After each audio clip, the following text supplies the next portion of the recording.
Hi, detailing അക്കാദമിയിൽ നിങ്ങൾക്കൊരു tips എന്ന് പറഞ്ഞുതരാൻ പോകുന്നത് പലപ്പോഴും പല സ്ഥലത്തും ഞാൻ കണ്ടിട്ടുള്ള ഒരു റോങ് മെത്തേഡാണ് ഇന്ന് ഞാൻ തിരുത്തി തരുന്നത്. അതായത് പലരും കാർ വാഷ് ചെയ്യാറുണ്ട്. ആ കാർ ഡീറ്റെയിലിംഗ് ബിസിനസ്സിൽ പല മെറ്റീരിയൽസ് യൂസ് ചെയ്യാറുണ്ട്, അതുപോലെ തന്നെ ക്ലോത്ത്സ് യൂസ് ചെയ്യാറുണ്ട്, മൈക്രോ ഫൈബേഴ്സ് യൂസ് ചെയ്യാറുണ്ട്. ഈ മൈക്രോ ഫൈബർ ടവൽസിൽ തന്നെ എല്ലാവരും യൂസ് ചെയ്യുന്ന ഒരു ടവലാണ് ശരിക്കും ഗ്ലാസ് ക്ലോത്ത് എന്ന് പറയും. ഗ്ലാസ് ക്ലോത്ത് എന്ന് പറയുമ്പോൾ ഞാൻ പറയാം, നമ്മളിപ്പോൾ ഞാൻ ഇട്ടിരിക്കുന്ന ഈ ഗ്ലാസ് ക്ലീൻ ചെയ്യണത് എങ്ങനെയാണ്? ഡ്രൈ ആയിട്ടാണ്. ഇതിൽ നമ്മൾ സ്പ്രേ ചെയ്തിട്ടില്ല, ഡ്രൈ ആയിട്ടാണ് ഇത് ക്ലീൻ ചെയ്തേക്കുന്നത്. ഇപ്പം ഇത് ക്രിസ്റ്റൽ ക്ലിയർ ആയി. അപ്പോൾ ഇതേപോലെ തന്നെ ഈ ഗ്ലാസ് ക്ലോത്ത് പലപ്പോഴും പർച്ചേസ് ചെയ്യുകയും ഓൺലൈനിലായിക്കോട്ടെ, അതുപോലെ തന്നെ ഡെലിവറി ചെയ്യുന്ന DTK പോലെ, അതുപോലെ തന്നെ പല ഈ സർവീസ് ചെയ്യുന്ന, സെയിൽസ് ചെയ്യുന്ന ഡിപ്പാർട്ട്മെന്റിൽ നിന്ന് നിങ്ങൾ പർച്ചേസ് ചെയ്യുന്ന ഇതുപോലത്തെ മെറ്റീരിയൽസ് യൂസ് ചെയ്യുന്നത് കറക്റ്റ് അല്ലെങ്കിൽ നിങ്ങൾക്കത് റോങ് റിസൾട്ട് ഉണ്ടാവും. നമ്മളിപ്പോൾ സാധാരണ ഒരു വാഷിംഗ് ചെയ്ത് കഴിഞ്ഞ് കഴിഞ്ഞാൽ ആ വാഷിങ്ങിൻ്റെ അവസാനം നമ്മൾ ഗ്ലാസ് ക്ലീൻ ചെയ്യും. ഒരു വണ്ടിയുടെ ഏറ്റവും ബെസ്റ്റായിട്ട് ക്ലീൻ ചെയ്യേണ്ട രണ്ട് ഭാഗങ്ങളാണ്, ഒന്ന് ടയറും അതുപോലെ തന്നെ ഗ്ലാസും, വിൻഷീൽഡ് അതുപോലെ തന്നെ സൈഡ് ഗ്ലാസ്സുകളെല്ലാം.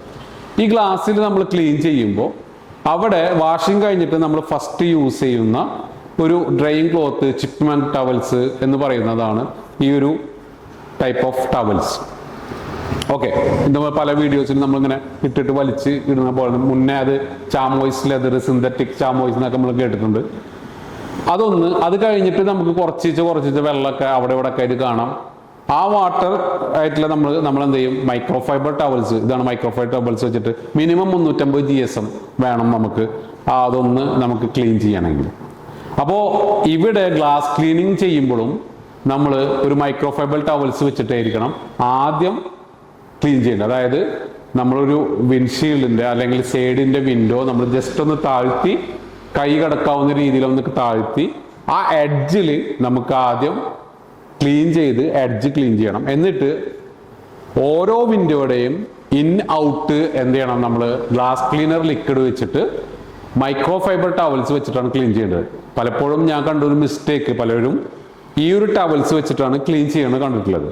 അപ്പോൾ ഈ ഒരു ടവൽ വെച്ചിട്ടല്ല ക്ലീൻ ചെയ്യേണ്ടത്, മൈക്രോ ഫൈബർ ടവൽസ് വെച്ചിട്ടാണ് നിങ്ങൾ ക്ലീൻ ചെയ്യേണ്ടത്.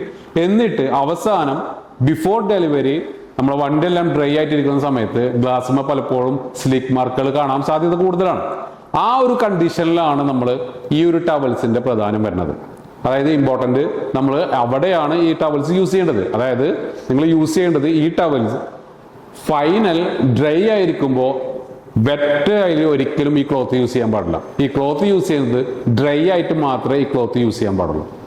എന്നാൽ മാത്രമേ നിങ്ങൾക്ക് കറക്റ്റ് റിസൾട്ട് ചെയ്യാൻ പറ്റുള്ളൂ, ഈ ക്ലോത്തിന്റെ ഡ്യൂറബിലിറ്റി ഉണ്ടാവുകയും ചെയ്യുള്ളൂ. അപ്പോൾ ഈ ഒരു ടിപ്പ് അല്ലെങ്കിൽ ഇതറിയാത്തവരുണ്ടെങ്കിൽ ജസ്റ്റ് നിങ്ങൾ ഷെയർ ചെയ്യുക, സബ്സ്ക്രൈബ് ചെയ്യുക. ഇതുപോലത്തെ പല ടിപ്സുകൾക്കും നിങ്ങൾ എന്ത് ചെയ്യുക? സബ്സ്ക്രൈബ് ചെയ്യുക. Thank you.